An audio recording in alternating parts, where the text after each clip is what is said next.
Served for 35 years with 11 combat deployments. Ladies and gentlemen, please welcome to the stage Fritz Little.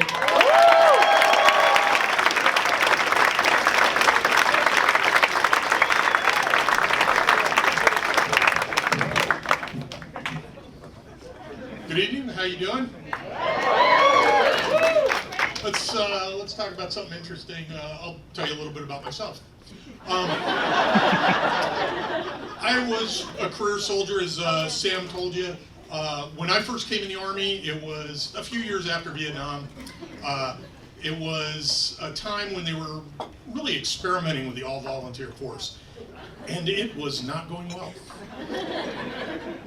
In fact, about half of the soldiers that enlisted were high school dropouts. And I didn't realize this until I got to basic training. The first full day there, and it was a weird experience. We were standing in line waiting to get that first Army haircut, you know, where they shave your head and you look like you're getting prepped for a lobotomy. And I look around, and for the first time since I got there, there's no drill sergeants. There's no drill sergeants around. And I think, this is a good opportunity for me to get to know my future Army buddies. So I turn around to the guy behind me and I said, "Hi, my name's Fritz. I'm from New York. I joined the Army to travel, to get some educational benefits." And the guy just stares at me with this blank stare, and he finally says, "Okay. I'm Cooter. And I joined the Army for the shoes and boots. You know, they give you free shoes and boots, laces, and the whole 9 yards. At least that's what the judge told me." So I'm looking at Cooter and the evolution chart of people standing behind him, and I'm thinking, if this is my peer group, I'm going to be a general in like a year.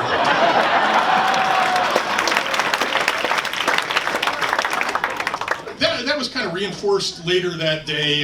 They took us to the company where we were going to be staying for the rest of our time through basic training. And so they loaded us up on a bunch of buses, and they had us in formation, standing, just staring at this building. And this is Fort McClellan, Alabama in July. Did I mention I'm from New York? That was not a comfortable place to be. We were there for about 45 minutes, or it could have been 2 days. It felt like 2 days. And finally, out of the one door in the side of this building, a drill sergeant walks out and he raps on this window. Window opens up. Another little guy with a clipboard comes walking out, and he says, "All right, this is what's going to happen. I'm going to call out your last name, and you're going to respond with your first name. You're going to go up and get your linens and your pillow and your blankets, and the drill sergeant's going to tell you where your bunk is, and that's going to be your home for the next couple months." And of course, I'm thinking, you know, Cooter's going to do okay here. These are his people. So he starts, a little clipboard guy starts calling off names, and he's kind of struggling with some of them, but he doesn't care. He's just muscling right through it. And he starts just rolling through the names, people calling off their first name. They go running up to the window, they get their linen, they get yelled at by the drill sergeant, they move out. So I cracked the code on this system. And I'm just waiting for me. So he goes, "Rodriguez?" And some guy next to me goes, "Manuel." And he goes, "Not you, Manny, it's Joe Quinn, Rodriguez."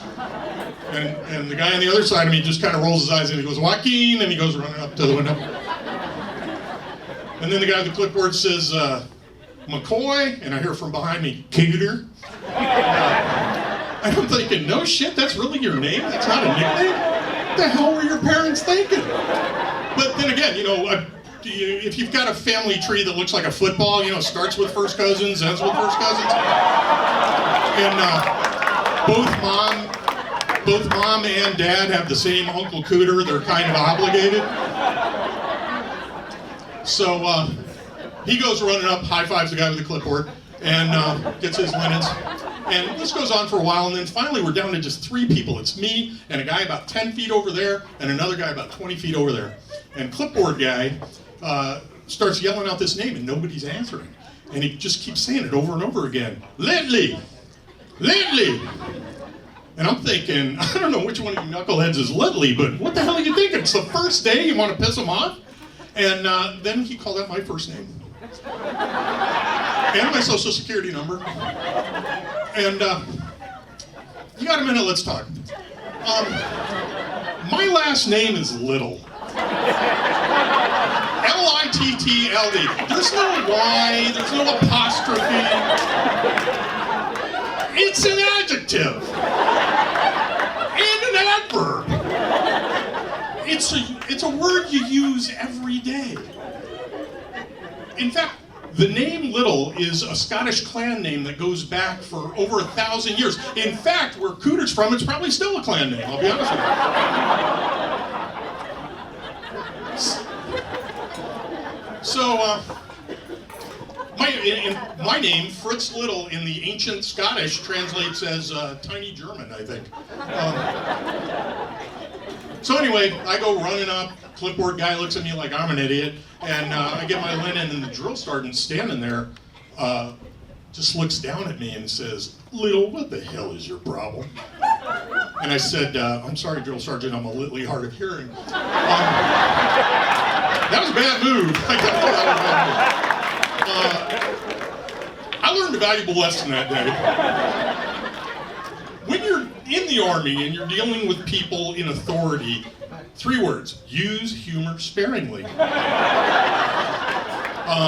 I remember I just, when I didn't learn that lesson the first couple of years, and I remember about 2 years into my enlistment, I got assigned to be a driver, and I remember as I was driving around Colonel Cooter, thinking,